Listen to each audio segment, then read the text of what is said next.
Kepercayaan masyarakat jika rumah yang tidak ditempati selama 40 hari maka akan ditempati makhluk halus memanglah benar adanya, seperti cerita ini yang berjudul Rumah Warisan Ditempati Setan.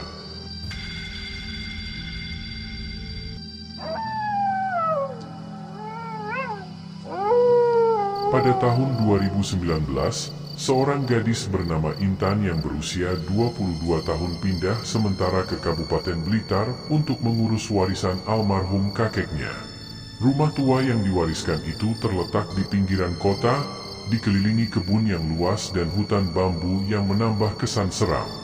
Meski sudah lama tidak ditinggali, rumah itu masih kokoh, hanya saja terkesan angker karena catnya yang mengelupas dan suasana sunyi yang menyelimuti. Intan memutuskan untuk tinggal di rumah itu sementara waktu karena proses administrasi warisan memakan waktu. Ia merasa tidak ada yang perlu ditakuti, meskipun warga sekitar sering memperingatkannya bahwa rumah tersebut punya penunggu. Ah, itu cuma cerita orang-orang, pikirnya. Saat Intan pertama kali tiba, suasana terasa biasa saja. Ia membersihkan rumah dengan bantuan seorang tetangga bernama Pak Jono, pria paruh baya yang sudah lama tinggal di dekat rumah tersebut. Pak Jono sempat berkata, kalau malam, jangan lupa kunci semua pintu dan jendela, enduk. Jangan keluar rumah kalau dengar suara aneh. Intan hanya tersenyum menanggapinya. Ia menganggap itu hanya nasihat biasa dari seorang tetua desa. Namun, malam pertama di rumah itu terasa sedikit berbeda. Suasana sunyi yang mencekam, ditambah suara gemerisik dari arah hutan bambu, membuat Intan tidak nyaman. Saat sedang membaca buku di kamar, tiba-tiba terdengar suara langkah kaki dari ruang tamu.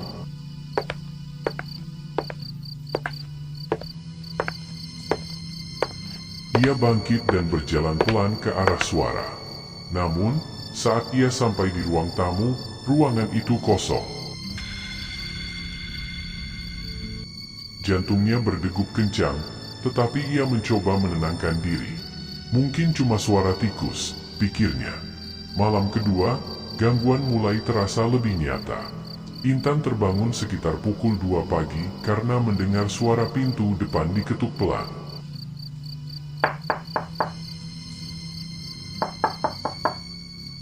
Ia mengintip dari jendela kamar, tetapi tidak ada siapapun di luar. Suara ketukan itu terus berlanjut hingga beberapa menit, lalu berhenti dengan sendirinya. Namun, baru saja ia merasa lega, tiba-tiba terdengar suara seperti seseorang berjalan di teras rumah.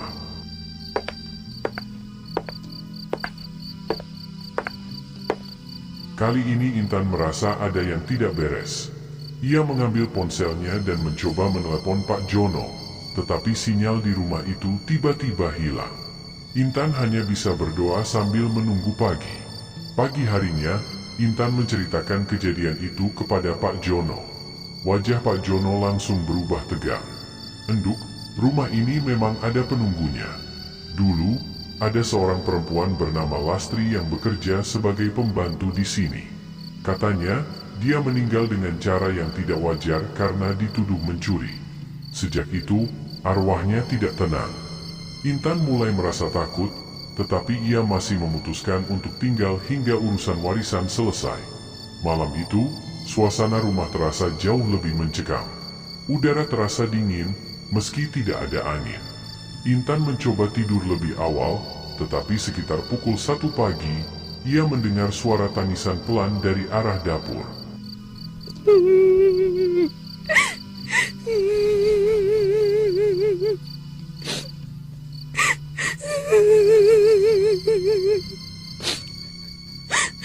Dengan tubuh gemetar, Intan memberanikan diri berjalan ke dapur sambil membawa senter.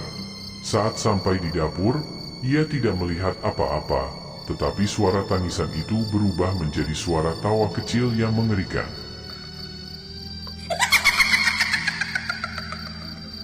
Senter di tangannya tiba-tiba mati, dan dalam kegelapan, Intan merasakan seseorang menyentuh bahunya. Ia menoleh dengan panik. Tetapi tidak ada siapapun di sana. Intan berlari ke kamarnya, mengunci pintu, dan menangis ketakutan. Di malam keempat, Intan memutuskan untuk tidak tidur. Ia duduk di ruang tamu dengan semua lampu menyala. Sekitar tengah malam, semua lampu rumah tiba-tiba padam. Intan mendengar suara langkah kaki mendekat dari arah hutan bambu.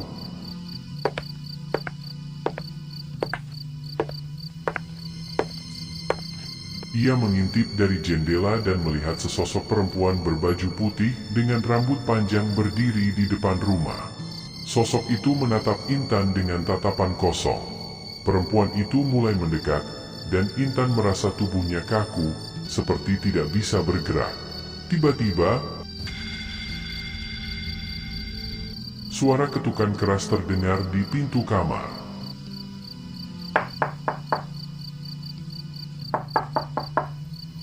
Intan berteriak, tetapi tidak ada yang datang membantunya. Sosok perempuan itu kini berada tepat di depan jendela, menempelkan wajahnya ke kaca. Wajahnya pucat, dengan mata kosong yang mengerikan. Intan akhirnya pingsan karena ketakutan. Ketika Intan terbangun, pagi telah tiba. Ia segera mengemasi barang-barangnya dan pergi ke rumah Pak Jono. Dengan wajah pucat, ia menceritakan apa yang terjadi. Pak Jono hanya mengangguk. Saya sudah bilang, rumah itu punya cerita. Setelah kejadian itu, Intan memutuskan untuk menjual rumah tersebut tanpa pernah kembali. Namun, hingga saat ini, rumah tua itu tetap kosong, menjadi salah satu tempat yang dihindari oleh warga sekitar. Warga percaya, arwah Lastri masih berkeliaran, menunggu keadilan yang tidak pernah ia dapatkan semasa hidupnya. Cerita ini menjadi salah satu kisah misteri yang sering dibicarakan warga Blitar, meski hingga kini, kebenarannya masih menjadi tanda tanya.